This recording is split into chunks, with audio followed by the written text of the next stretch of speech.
What is going on, everybody? In today's video, we are going to be hopping into a 12-team full PPR mock draft from the 1.3 overall. We're rolling with one quarterback, two running backs, two wide receivers, a tight end, two flex spots, and 5 bench spots for the purpose of today's video, and of course, in a full PPR format. If you guys are new to the channel, this is all we do here.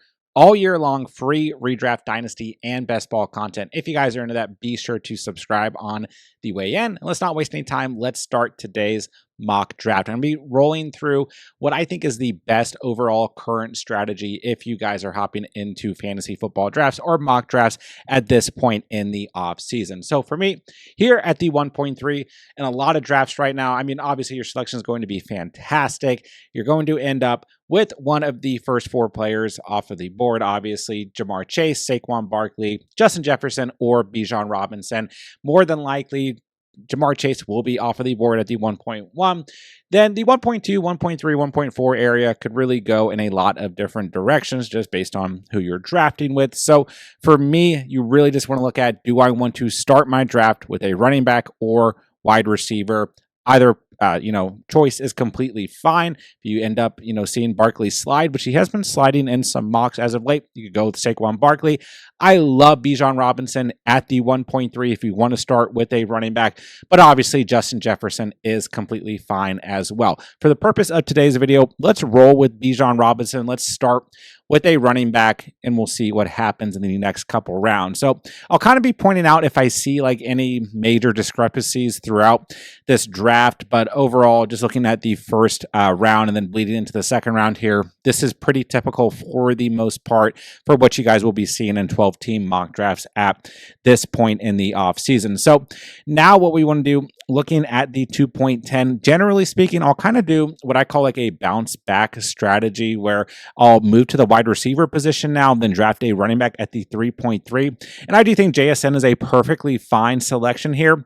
But sometimes when I roll with this strategy, if there's running backs on the board that I just think outweigh the value or at least at current value compared to the wide receivers on the board, and there's still kind of like a tier of wide receiver that I like, you can think of this in the same way if you started your draft with a wide receiver. If there's a wide receiver on the board while you're doing this strategy who outweighs, the value of a running back on the board, and there's enough running backs left that you think you can get in the following round, then you can just stick with the same position. And for me right here, I'm a really big fan of Bucky Irving, Josh Jacobs, JT, and Kyron Williams, this entire tier right here. And I'm perfectly fine with all the wide receivers here, but I think one of those wide receivers more than likely is going to be available at the 3.3. So for the purpose of today's draft, let's kind of start with a double hero running back method here. Let's go Bucky Irving. If you want Josh Jacobs there, I'm completely fine with it. I think he's kind of being undervalued where he goes in drafts right now. And then now we'll go to the wide receiver position. You can really just go with whoever you think is the best available player here. We got Tyreek Hill, Garrett Wilson, Scary Terry, MH Jr., and Mike Evans, kind of, I would say, in a tier. Devontae Adams, Rashee Rice, kind of close to that tier.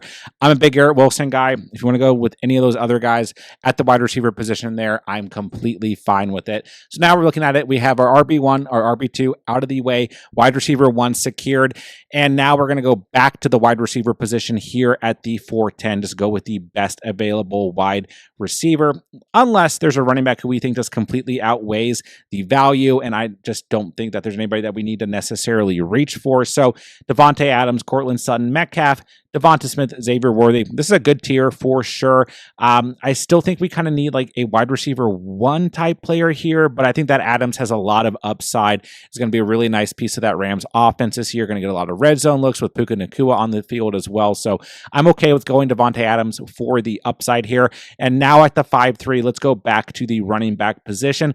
Once again, this tier, I mean, it's perfectly fine, but I kind of think there's more value at the wide receiver position, so I'm going to go with a wide receiver here. Devonta Smith, if he wanted somebody a little bit grounded, is completely fine here. I think Metcalf is fine with us knowing that Aaron Rodgers will be the starting quarterback for sure for the Steelers. Xavier Worthy, Jameson Williams, or maybe George Pickens if he wanted a little bit of upside, but Devonta Smith is my guy.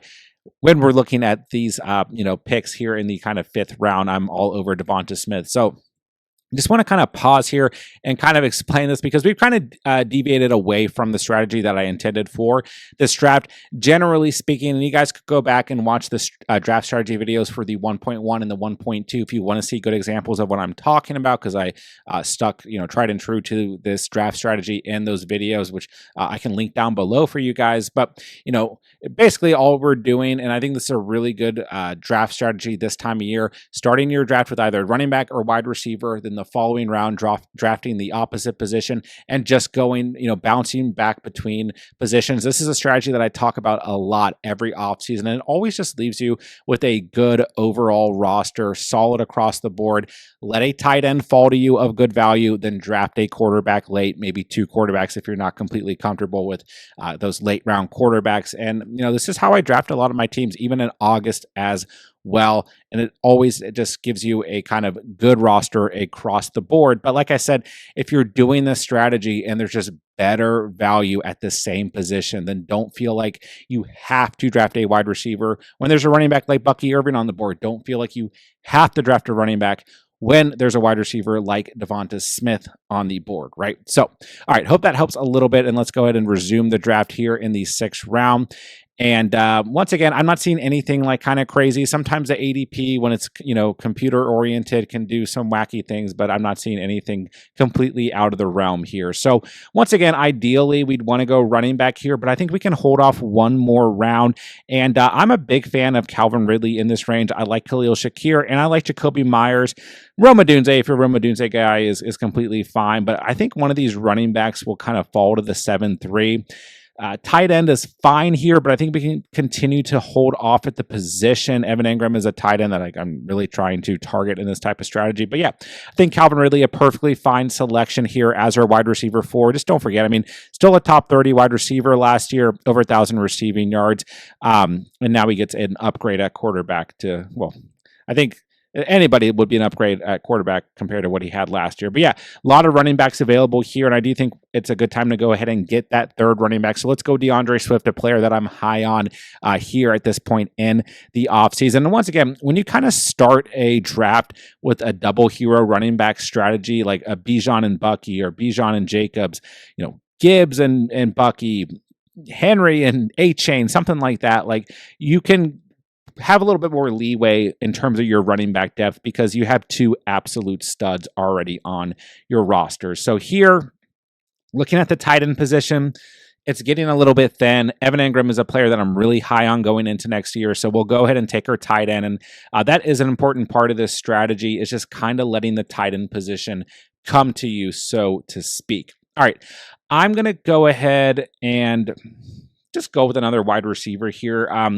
I do really like Tajay Spears. I'm hoping he falls to us in the next coming round, but you could go ahead and lock up, any running back that you want here as your RB4. But when it comes to these full PPR, double flex type formats, I am all about loading up at the wide receiver position. If you're a Matthew Golden guy, that's fine. If you're a Jawan Jennings guy here, he's got a lot of upside. If you're a Jaden Reed person, which I am at times, I think that's fine. But I also really like Josh Downs here.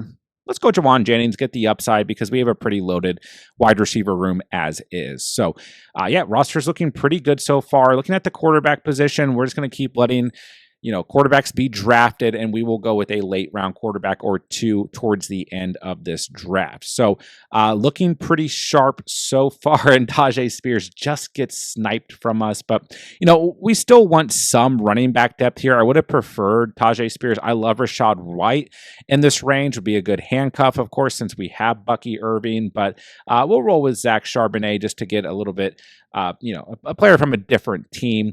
And there goes Rashad White. I was about to say, if White falls, I'd be okay with taking Rashad White in this round here in the 11th. But we could start to look to the quarterback position because this is one thing with the auto drafts right now. Like, you'll see teams end up with 2 quarterbacks when they realistically, I don't think a lot of people are going to draft Bo Nix and draft Jordan Love 2 rounds later, but it is what it is. So we got Stroud, Drake May, Fields, JJ McCarthy. I don't know. I think we can hold off at quarterback actually for one more round. We could go Dallas Goedert. I don't mind that selection.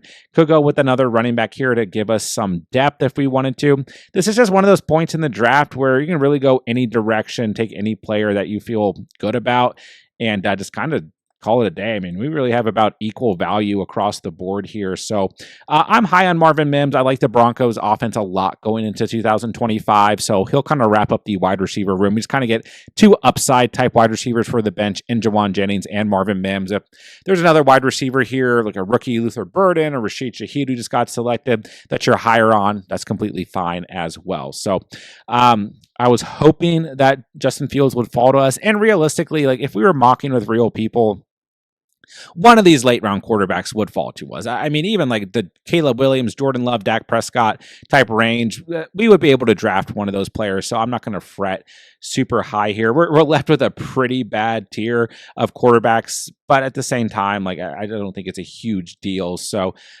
we'll go with another running back here. I'm okay with adding Austin Eckler as a late round player here. And then, I don't know, pick your poison here at quarterback. There's nobody who I'm like super comfortable with here. Go Michael Penix, Matthew Stafford. But I actually kind of like Tua Tagovailoa going into next season. He did have that stretch once this offense finally got those pieces back together and he was healthy and before he got hurt again at the end of the season where he was a pretty dang good fantasy quarterback. But once again, like Michael Penix, if you're a Penix fan, JJ McCarthy's gone. I'm sorry, but you could go the number of players there, Matthew Stafford, Bryce Young. But once again, like Fields, Prescott, Stroud, and probably even like the Love, Caleb range, one of those players would have been there for us. So I'm not going to read too much into that. But the rest of the roster looks very sharp. Just imagine if we did have one of those quarterbacks who was actually a little bit higher value available in the 11th or 12th round, maybe even the 10th round, we'd be good. So final product here, we did kind of deviate away from the strategy, but that is okay. We're looking at Tua and Evan Engram as our quarterback and tight end. Once again, quarterback situation realistically should be different here if you guys were drafting with actual people. Running back room, Bijan Robinson, Bucky Irving, DeAndre Swift, and Zach Charbonnet, as well as Austin Eckler. So Swift as an RB3, I'm really happy with. We come out with those two stud running backs right out of the gate. We got a great handcuff in Zach Charbonnet. Then we have Austin Eckler, who is, I guess, technically a handcuff, but also had a lot of good standalone value last year as well. The wide receiver position, Garrett Wilson, Devontae Adams, Devonta Smith, Calvin Ridley, great for starting wide receivers, but then two nice upside picks in Jawan Jennings and Marvin Mims on the bench as well. So once again, solid across the board, especially knowing that realistically, we will come out of this draft with a better quarterback. So I would be happy with this team. Once again, got a little bit away from the strategy, but like I said, we're doing that bounce back type strategy. If you guys want a good example of it, go back and find the videos that I put out last week where I drafted from the 1.1 and the 1.2. But if you do implement this strategy and there's just better value on the board at the same position, stick with the same position and load up, and you'll still get a good product in the end. So there you guys go.